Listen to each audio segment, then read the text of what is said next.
good morning again. Today I'm going to grab I think one or two more corn trash bales to go up at the dry cows, and then I think we're gonna go ahead and get that big tractor on the Lemken again and see what I can't get done. Bob's just gone to bring that ripper back to the neighbors. He's gonna bring that Challenger back and we're gonna hook it on, and I'm really excited to see what that seed bed ends up looking like now that we've got all the compaction out of the ground. But we will find out here shortly. So, we'll see you then.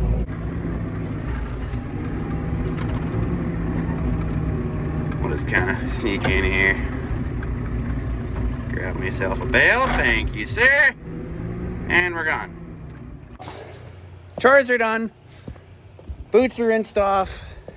Checked in with the herdsman, he's all good to go. So, I think I'm gonna go across the road to the main farm and see if I can't go discing. Let's go. Made it down to the field. I brought the Lemken with me. This thing is awesome.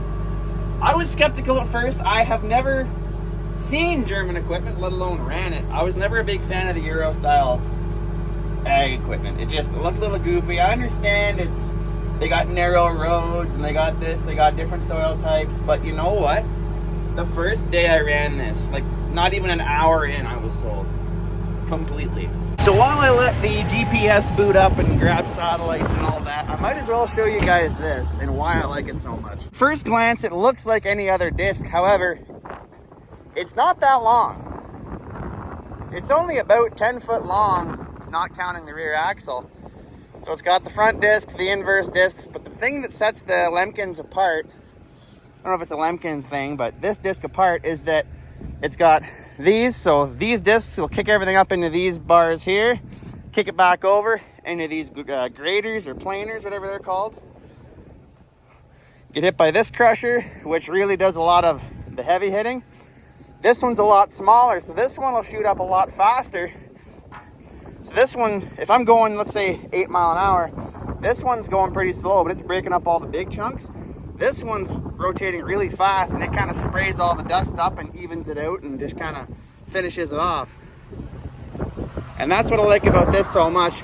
Corn stalks, I have not seen a single disc that could beat this or even come close in corn stalks. It is ridiculous. So I'm just gonna get this set to where I want it. I kind of want to have these bars in the ground. That way we're not dealing with a lot of trash here. I just want the maximum breakage I can on all these big compaction clumps. And we'll see if that makes a difference for a seed bed. German equipment, I know, are really complicated. These Lemkens are really intuitive. Like, that's all you have to do to set it. There's no nuts, no bolts, no nothing. It's the most intuitive thing in the world. Everything's labeled. Everything is where it should be. Like, there's no guessing with this thing. Taking these apart kind of sucks. I haven't had to do that yet.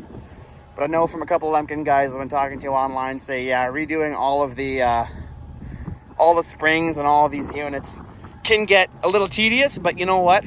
That's it, that's all. Go ahead and set this for a 4-degree angle. So 140.1, let's go 144.1, apply. And that should give us a line here. Perfect. So it's not quite straight. It's just kicked off to the side because when we pick this, it kind of leaves ridges, and then when you have the ripper, it'll kind of leave some more. So I want to make sure that I'm going across it and making things as even as I can. That way I'm not just going along one trench and kind of just leaving it there. I'm a little particular on how I set this because every field you can set it on the fly or adjust on the fly for how deep and how much tillage you really want to do. So I have disc set to 3 and I have the hitch rollers set to 3 hitch rollers. I'm smoking something, give me a break. But look at this. Look at the seed bed this creates. For somebody who's came from conventional discs, like an old Salford set that I had growing up, this is nuts. The high-speed rollers really make an impact on everything that gets chewed up well. And throwing all the clumps into the bars. Granted, this isn't what we ripped yesterday.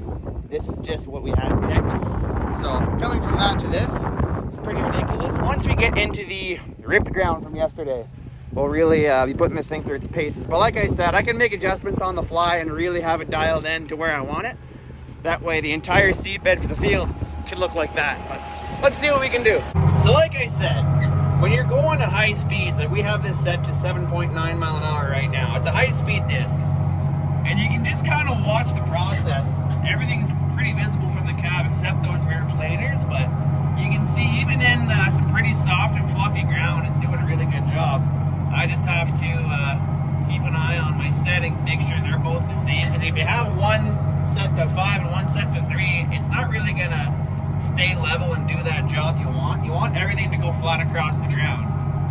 But you can just see how those rear rollers are really digging in and spinning up all the clumps and really making that seed bed beautiful. It's the most satisfying implement I've ever ran. All right, so we've got some rain in the forecast, so we're kind of crunched for time, so we're moving and we're going. We're NASCARing this field out, but I wanted to give you guys an update in the ripper ground from yesterday. This side of the field isn't too bad. Over by the corn stalks there is where it really was compacted. However, so far so great. Look at how this is coming out. I mean, there is no reason to believe that's not going to be a really good seed bed, especially seeing how much compaction we pulled out of this field. It's ridiculous. Even over here where it was pretty packed up. I have absolutely no complaints at all with this ground. This is what it looked like before. Some pretty sizable chunks in here. Like that's just clay. It's clay down here and sand up there. So it's not really ideal growing conditions for, well, anything. But we do have quite a bit of loam down here we're working with. We did put this field into the manure pretty heavy. So I've got high hopes whenever we get the rye in here. The sooner we do that, the better. So let's keep on keeping on. I will give you guys another update when we get into the rough stuff over there. You spend all spring hoping that you're gonna get enough rain. And then it shows up, right as you're cutting soybeans. I've had more fun. The good news is that the ground's tilling up exactly how I wanted it to, so there's that. The problem is, I really want to get soybeans done, and at this rate we're getting rain, once, twice a week, so we have to take, 2 or 3 days off the soybeans, and it's just making life a little bit more of a pain. This is why people drink. So I checked the radar, we're getting less than 1 millimeter, so I can kind of deal with that. It's not going to cause too many problems, especially with this clay ground. If this gets too wet, there's a problem, but less than 1 millimeter over the next, 4 hours, I should be okay. If it stays like this, we'll be fine. A little bit of an update for you fine folks. We're into more of the rough stuff now, and it's tilling up exactly how it should. Actually, a little bit better than I expected in some places, but we're going to press on and see if I need a life raft in about a half hour. Well, just like I said yesterday about reasonable men having to do unreasonable things, this is unreasonable. So now that we're more into the more rough and larger spots of compaction, right here there used to be a driveway that went all the way along, and even here, I mean, it's not great. It'll need a second pass, at least this stretch will, but I gotta say, apples to apples, I'm pretty happy with how this is turning out. Because when you think about it, this doesn't look good on paper. But when you start it off with this, especially stuff like this, like I wear a size 13.5 boot. Look at that. And that lumpkin's just been eating it up. So we're gonna press on. The rain kind of subsided. And see how far we can get before it really becomes a problem. As long as the rain subsides enough to where I can keep going, I definitely will. Even if it's a little clumpy. Because here's the thing. A field that's so full of sand and clay and that much compaction it had, hitting it with the ripper and then the lambkin, I mean, I was expecting us to need at least 2 passes. We still might go that route. But the way it stands right now, I don't know if we'll need to. When we get over to that corn though, that's really when we're gonna have to put her down. I'm gonna try and put it down maybe to setting 4 or 5, just to really kind of break it up. We're at 3 right now, it's doing a good job. It's plugging up a little bit. When you go down to 4 or 5 here, especially in the sand, it plugs up quite a bit, but I think we're going to need it over there if we want to avoid the extra fuel cost and time a second pass is going to require. But if it needs it, we'll give it to her. Well, the rain's back, the wind picked up, it's cold, it's clumpy, it's wet, it's full of rocks. Has today been a productive day? Yeah, I'd say so. Has it been a very nice day? Absolutely not. All right, I give up. I surrender. So it ended up raining here pretty substantially, and I was kind of trying to figure out if I could draw the line between, is it tilling up well? Specifically the crumblers at the back should handle all that clay, but at the end of the day, we just called it a day and said we'll get back at it tomorrow. The good news is, tomorrow morning we're going to try and get at the high moisture corn. So we'll get the baggers set up and ready to roll if they didn't do that already. And I'll get plenty of footage of that, I think. But I think for now, I'm going to kick the beacons on and get this thing booted up the road. And maybe just go to bed. I don't have any other plans. I'm at the weird age where like half of my friends have kids and have like, you know, actual responsibilities.